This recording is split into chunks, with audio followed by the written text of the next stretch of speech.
Hi, I'm Bill O'Reilly. Thanks for watching us tonight. Mexico violating the human rights of children. That is the subject of this evening's Talking Points memo.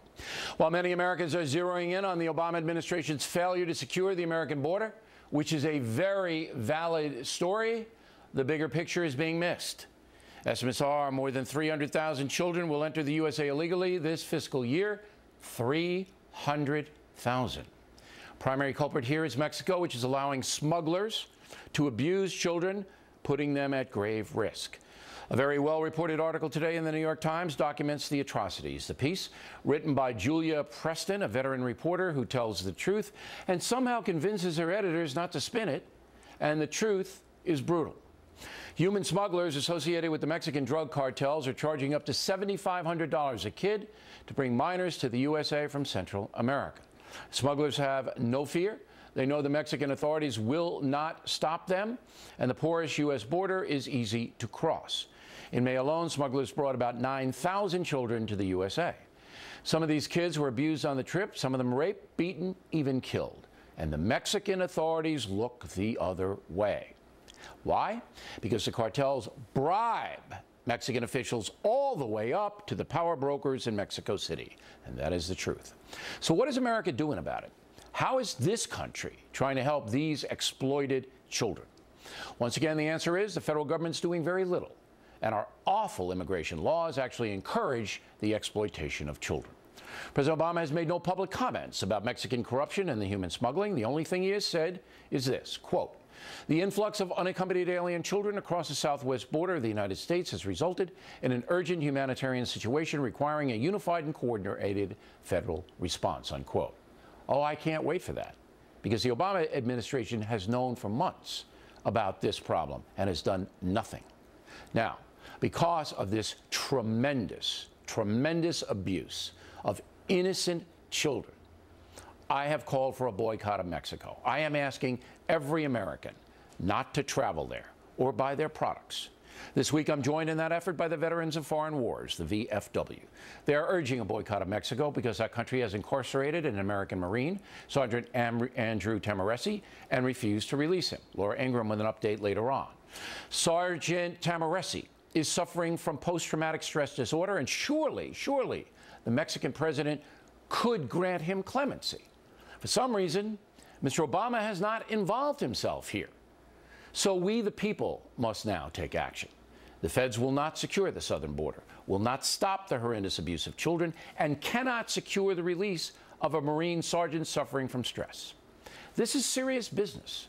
The American people should demand that Mexico stop hurting the USA. And the way we do that is to not buy their stuff, to not travel there. That is the power we have. And it is time that we use it. And that's a memo. Now, for the top story tonight reaction, joining us from Los Angeles, James Carville. Here in the studio, Andrea Tantaros, co-host of The Five. So I heard you say on The Five that you supported my boycott, but some of the other pinheads on that program, I forget their names, didn't. Why do you support it? You know, I'm typically not in favor of boycotts when countries boycott other countries, because I do think it hurts the wrong people, and I do want legal trade. But I'm all in favor of a Bill O'Reilly boycott of Mexico. Why? Why reward the Mexicans? Why go to Mexico, as you point out, and spend your money when you can vacation other places?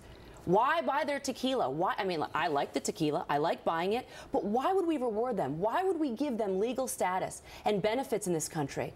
Why would we do that? I think it's very smart. There's plenty of other places to go and plenty of other things to buy that you can hurt them. And you know what, Bill, you make a really good point.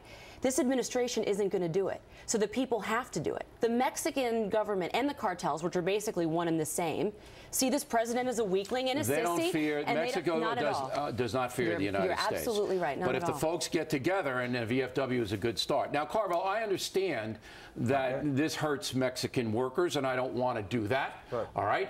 But it's basically this country is hurting us. We, the people, the sergeant, the children, these children who they're allowing in on the Guatemalan border, they're allowing them to come through. They know what's going on. They don't do anything to stop it. So, Carville, surely you're going to join with me on this. I'm not joining with you on this. And I don't think we're going to hurt the Mexicans. By the way, would you say that the Mexicans can't buy American products, or should we not ship them Apple computers? Should we not ship them Ford and GM automobiles? If I were the president, I would say you would stop it both ways. Is this a question you want me to answer? Is this a question? Go ahead. Absolutely. If I were the president, I would say, unless you stop this human trafficking, we are going to suspend trade with you. And you know what? They'd stop it the next day, Carville. Go.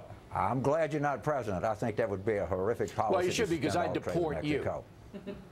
Okay, that would probably be good.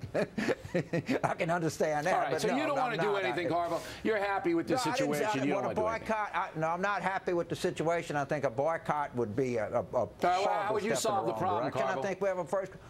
Well, I don't know if the quote problem is solvable. The violence in Central America is causing. Well, it's not totally solvable. I would certainly address it. I think he can do more. I think he should call in like Friends Churches, organizations to try to do something humanitarian to help these children. Well, hey, no, there's a difference between solving and helping. Right, you can relieve a problem without solving. I'm trying to deal with real life problems that are happening now. Children in jeopardy right now, and you're going to call up the churches. Okay. How would you solve the problem? Right. Sure. Wait, Carville, we'll get back. Go. The first thing you do, I would close the border. But the president's not going to do that. What does that mean? What does that mean, you close the border? What does that mean? Well, finally seal it. We have an administration that tells us that it's already closed. President Obama's not going to do anything about this problem. Would you militarize the border? Would you put the guard on the border? Sure. Spend some money down there to secure the border. They spend a lot of money down there. They're not doing it right. They don't even think that it's a problem. So you would militarize the border, because that would stop it cold. I would allow I'm going to come back to you. Besides some immigrants and seasonal workers to not hurt our blue collar jobs. We all know that we have to deal with that immigration reform, but it's not going to happen until the border is secure. Right. One more time, Carville, outside of calling the churches, is there anything else you would do to protect the children? Well, sure. I would try to help the Mexican government deal with these people who are taking these people out. There's $7,500 to get out of this country. I think we ought to be offering assistance to the Mexican government as opposed to offering pain for Mexican and American workers, because so we're going to send more money down to the Mexican government, and I'm sure they're just going to change overnight and become non-corrupt. They're fine people, and they're a great country. Okay, we disagree on that. I do believe we disagree on that, Carville, but we always like hearing your point of view. And Andrea, as always, thank you. Thank you, sir. Next on the rundown, Lieutenant Colonel Ralph Peters calling